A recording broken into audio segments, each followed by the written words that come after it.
नहीं जाना था। सुबह का नाश्ता करके मैं तो फिर से सोने की तैयारी में था, तभी मेरे फोन की घंटी बज जाती है। मुझे मेरी गाड़ी की एजेंसी से कॉल आती है कि मुझे हिमाचल प्रदेश जाकर सेब को लोड करके यहाँ लाना है, क्योंकि हिमाचल में आजकल सेब का सीजन स्टार्ट हो चुका है। तो दोस्तों फटाफट से तैयार होकर मैं अपने घर से एजेंसी की ओर निकलता हूँ। वहाँ जाकर मुझे अपनी गाड़ी का परमिट मांगना पड़ेगा, क्योंकि बिना परमिट के आप किसी स्टेट का सामान दूसरे स्टेट में नहीं ले जा सकते हैं। कुछ दूर चलने पर मैं एजेंसी के पास पहुँच जाता हूँ। वहाँ पर गाड़ी को साइड में लगाकर मैं अंदर ऑफिस में जाता हूँ।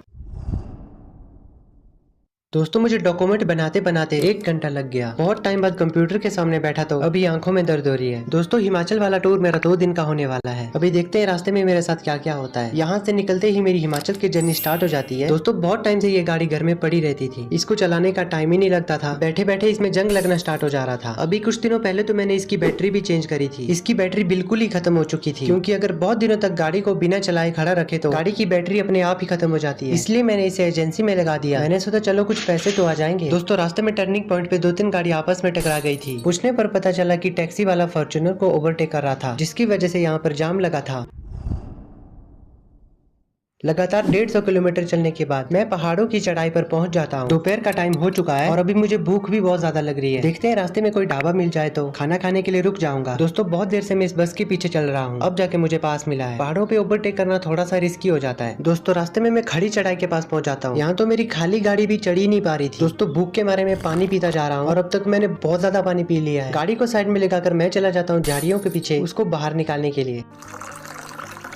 फ्रेश होकर मैं गाड़ी में फिर से बैठ जाता हूँ और अपने सफर को जारी रखता हूँ। कुछ देर बाद मेरे साथ कुछ ऐसा हो जाता है कि जिसके बारे में मैंने कभी सोचा भी नहीं था। इसमें एक बहुत बड़ी प्रॉब्लम हो जाती है। इसका पहला गियर जाम हो गया है। पता नहीं अचानक से ऐसा क्यों हो गया। अभी कुछ दिनों पहले तो इसकी सर्विस करवाई थी। अभी यहाँ आसपास में मैकेनिक को कहाँ से ढूंढूं। दोस्तों मैं मैकेनिक का पता पूछने के लिए आसपास की दुकानों में पूछता हूँ। भगवान का शुक्र है कि यही 2 किलोमीटर आगे एक मैकेनिक की शॉप है और मेरी किस्मत भी बहुत अच्छी थी कि मुझे उसका नंबर भी मिल गया। मैंने उसे कॉल की थी, उसने कहा कि मैं आधे घंटे में पहुंच जाऊंगा। अभी आधे घंटे तक मुझे उसका इंतजार करना पड़ेगा। दोस्तों कुछ ही देर में वो अपने स्कूटर पर बैठकर पहुंच जाता है और आते ही अपने काम पर लग जाता है।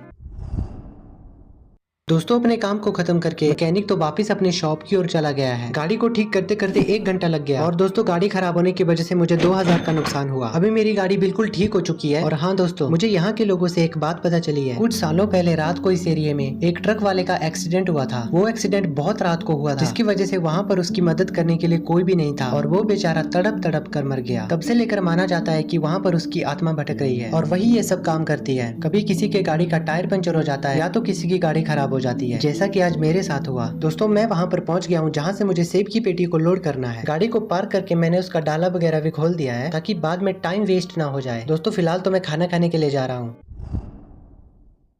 दोस्तों अब जाके थोड़ा अच्छा लग रहा है। खाना पेट में जाते ही शरीर में एक अलग ही एनर्जी आती है। दोस्तों यहाँ पर मेरी गाड़ी पूरी लोड हो चुकी है। मैं तुरंत निकल जाता हूँ अपने आगे की सफर की ओर। दोस्तों जिस रास्ते से मैं आया था मुझे उस रास्ते से वापस नहीं जाना है, मुझे घूम कर दूसरे रास्ते से जाना पड़ेगा और वो रास्ता तो और भी खतरनाक है। चलो देखते हैं, जो होगा देखा जाएगा। कुछ दूर चलने के बाद मैं एक पुल के पास पहुंच जाता हूँ। ये यहाँ का सबसे खतरनाक पुल है। दोस्तों इस पुल पर चलने से रिस्क तो बहुत ज्यादा है, लेकिन क्या करे, जाना तो पड़ेगा ही। जब मैं इस पुल के ऊपर से जा रहा था इसमें से बहुत ज्यादा आवाजें आ रही थी। ऐसा लग रहा था कि मानो ये अभी टूट जाएगा। दोस्तों कौन कहता है ड्राइवर की नौकरी आसान होती है। कभी कभी ऐसे रास्तों से भी गुजरना पड़ता है जहाँ जान का बहुत ज्यादा खतरा होता है। दोस्तों आखिरकार मैं सही सलामत यहाँ से गुजरता हूँ। 2 किलोमीटर सीधा चलने के बाद मैं वहाँ पर पहुँच जाता हूँ जहाँ मुझे माल की डिलीवरी करनी है। दोस्तों पहाड़ों पर बसा ये गाँव बहुत ही सुंदर और बहुत ही शांत था। यहाँ आकर मन को बहुत शांति मिल रही थी। तो दोस्तों ये थी हमारी आज की वीडियो। आप कहाँ से इस वीडियो को देख रहे हो और आपको ये वीडियो कैसे लगी मुझे कमेंट में जरूर बताना।